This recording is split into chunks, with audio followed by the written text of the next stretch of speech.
I just want to say thanks once again to Janine and to Dave for putting this together, and for all of you for coming out tonight. This is a great turnout, and gratifying to see the interest in the nexus between energy and financial issues. I'm going to talk a bit about PACE. Abby teed it up great. She's an expert at it, worked around the country doing a variety of different projects on PACE, and so it makes it very easy for me. I'll talk about what's happening across the river in Arlington. As Abby had mentioned, our PACE program went live 2 days ago. This is the first public event where I can announce. Thank you. Thank you. On behalf of the whole group of people, including Abby, who helped this along, help us to get to this point, thank you very much for that. That timeline before you is just a real small snapshot of the last 3 years of activity.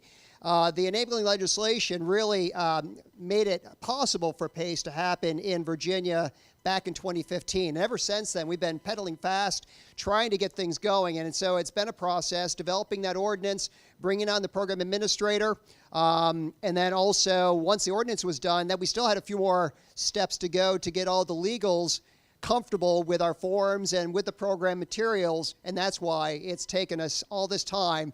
But I'm very happy to say we're live. Any projects out in Arlington, bring them on, and let's go ahead and get some business done.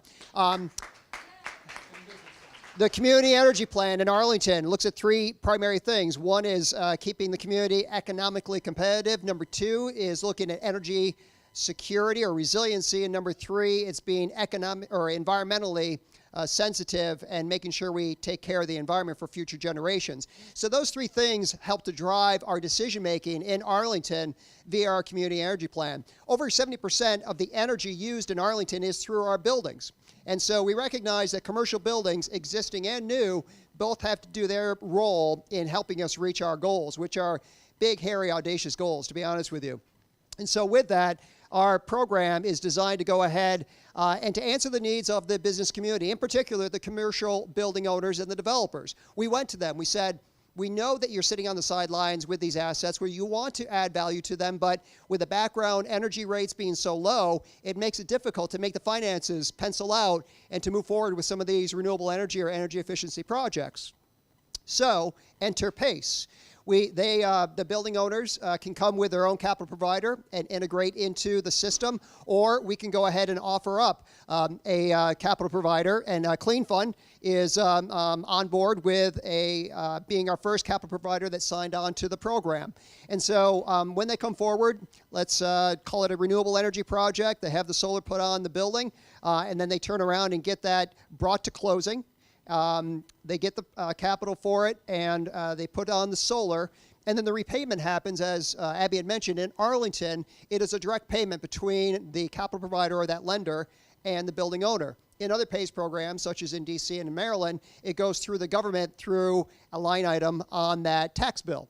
So there's different ways to cut this. The flexibility is the key with the programs, I would say, but you also want some consistency for the end users to make it easy for them so they don't have to hit their head against the wall and figure out what to do next. There is a fee attached to each of the projects. On the back end, when the projects come to closing, there is a one-time fee to pay for the program. No public funds have been used in setting up the program, nor would they be used in running the program. So I work together with our Rethink Energy team to go ahead and do myriad different projects and initiatives in Arlington, including this PACE program, but it's really going to be those projects that we're going to pay, but it is a very small amount in comparison to what they're going to be saving on into the future. And in terms of how they pay for this, it's the hard and the soft costs, all inclusive, are able to be wrapped into the financing, and so that 2.5% fee for that one-time fee for the project cost will be wrapped into it as well. And so there's no out-of-pocket money for those building owners or for those developers to add value to their building and to increase that asset. And so with that, I know you have a lot of questions, so I'm going to step away and say thanks again. Thank you, Rich.